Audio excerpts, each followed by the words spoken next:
Hi, and welcome back to the Utilities Decoder. Today, we're going to be tackling some of the questions that came up on the Jacaranda Breakfast Show. The topic was all about how electricity was built in the greater Johannesburg and Pretoria areas. So we've gathered up all those questions and we'll be answering them for you one by one, clearly, simply, and practically. So if you've ever looked at that electricity bill of yours and wondered what on earth is going on, this episode's for you. So first up, we have block thresholds and how they affect what you are paying for electricity. Now, block thresholds refer to inclining block tariffs, which is used by the city of Johannesburg and Pretoria. They divide consumption into usage blocks, and the price increases as you move up in each block. As an example, block number 1 would be from 0 to 350 kilowatt hours, which would be your cheapest rate. Block 2 would then be from 351 kilowatt hours to 500 kilowatt hours, and this would be the middle rate. And then moving up another section, we would have block 3, which would be from 501 kilowatt hours, moving further up. This would be your most expensive block with the highest rand value. So the idea behind this tariff structure is to encourage energy efficiency. The more you consume, the higher your rate becomes as you move up in each block.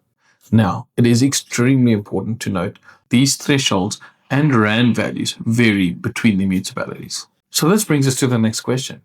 What is the typical or average usage for a 3 to 4 bedroom home per month, and what should you expect to pay? Now, firstly, the biggest mistake that we see is when consumers compare rand value with neighbors, colleagues, relatives, but not their actual kilowatt hours which is consumed within that month. Now, due to the variances in the municipal tariff prices, the rand value is not the best way to compare your electricity account, and I'm going to explain why in just a minute. Now, if we take a 3 to 4 bedroom home in Gauteng, the average consumption per month would be anywhere between 600 to approximately 1,200 kilowatt hours. Now, these averages are dependent on your appliances, your lifestyle, as well as whether or not you're using electricity or gas for your cooking and water heating. Now, at the current 2025 municipal tariff rates, if you were using an average of 600 to 1,200 kilowatt hours per month, you would be spending between 1,600 to 3,500 rand in the city of Johannesburg, and you'd be spending between 2,100 to 4,500 if you were based in the city of Pretoria with the same consumption. So as you can see, even though the consumptions are the same, there is a significant rand value difference based on the municipal tariffs. Now, if your bill is a lot higher than this, it might be worth looking for issues. This could perhaps be a faulty meter, non-stop geysers, or high standby consumption caused by some of the appliances. Now, next up, we have what factors influence a household's energy consumption month per month. Now, the short answer is that the number of people as well as the season are your two biggest contributing factors. For example, in winter, energy consumption can increase between 30 to 50% due to additional space heating as well as longer geyser running times, whereas in summer, we have the air conditioners running and pool pumps. Now, more occupants mean more showers, more laundry, more washing, more device charging, and additional cooking, which all adds up at the end of the month. But there is hope. Energy-efficient appliances, LED lighting, and good insulation can help smooth out those peaks. Now, for arguably one of the most debated questions, does turning your geyser off help save electricity? And the answer is yes. However, it all depends on how you do it.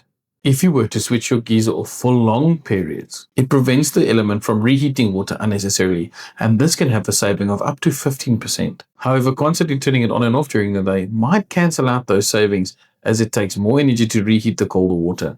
In summer, water stays warmer for longer.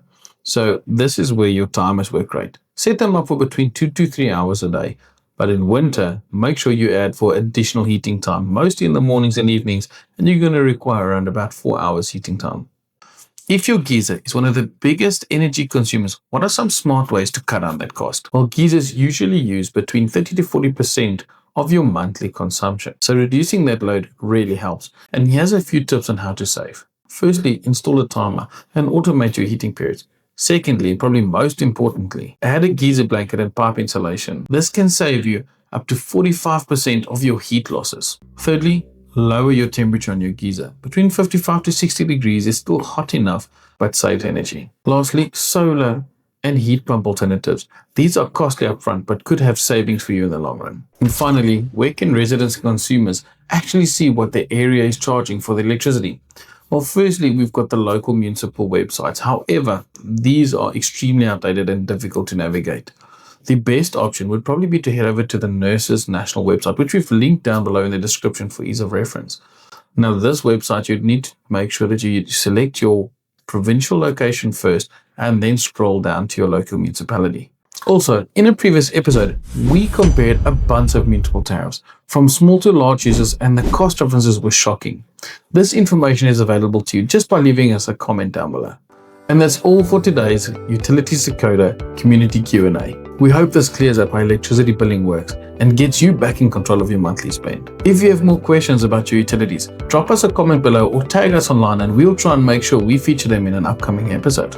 Until then, stay informed, stay efficient, and stay empowered. Thanks for watching.